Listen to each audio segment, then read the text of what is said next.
你好，我係 Isabella，我哋依家一齊嚟睇下2026年3月23日至2026年3月27日嘅香港股市市場分析同預測。目前港股處於期指轉倉期，預計大市短期內會喺25,200至25,800點區間內窄幅震盪。雖然美股近期回落係港股波動嘅主要外在影響，但市場仍未完全擺脫反覆上落嘅格局。部分原本睇淡嘅投資者開始轉向樂觀，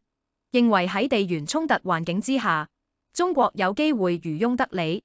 不過，呢種正面預期仍然屬於初步而且比較脆弱，未能扭轉整體偏弱嘅市場氣氛。美國聯儲局提出降低銀行資本金要求，雖然目前仍處於90天公眾諮詢階段，但市場普遍認為通過機會較高。呢項政策一旦落實，將會釋放更多流動性，市場可能會提前反映呢個預期，並喺未來數月逐步發酵，成為支持股市上行嘅潛在動力。呢個係目前少數比較明確嘅正面因素，有助舒緩部分壓力，但實際影響仍然需要時間顯現，而且短期內未必可以抵消其他主要負面衝擊。中東局勢持續緊張，仲有升級跡象，成為市場最大困擾。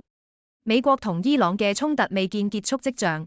波斯灣航道受阻風險上升，推高國際油價，對亞洲經濟構成明顯壓力。油價高企加上供應唔穩，可能進一步削弱區域經濟增長前景。同時，市場對美國未來利率走向嘅不確定性增加，聯儲局維持偏鷹派立場，再加上多項企業業績低過預期，一齊令投資者風險偏好明顯收縮。港股持續面對較大下行壓力。技術面方面，恒生指數已經跌穿重要支持位，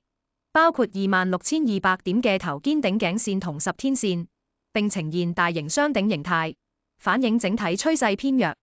後市如果再失守250天線，大約喺25,100點附近，甚至有機會測試更低水平，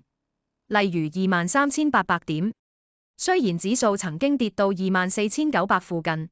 進入極度超賣區，向下空間睇落有限，亦有機會喺25,000點左右出現技術性反彈，但整體向下趨勢仍然未扭轉。重磅科技股例如騰訊、阿里業績表現未如理想，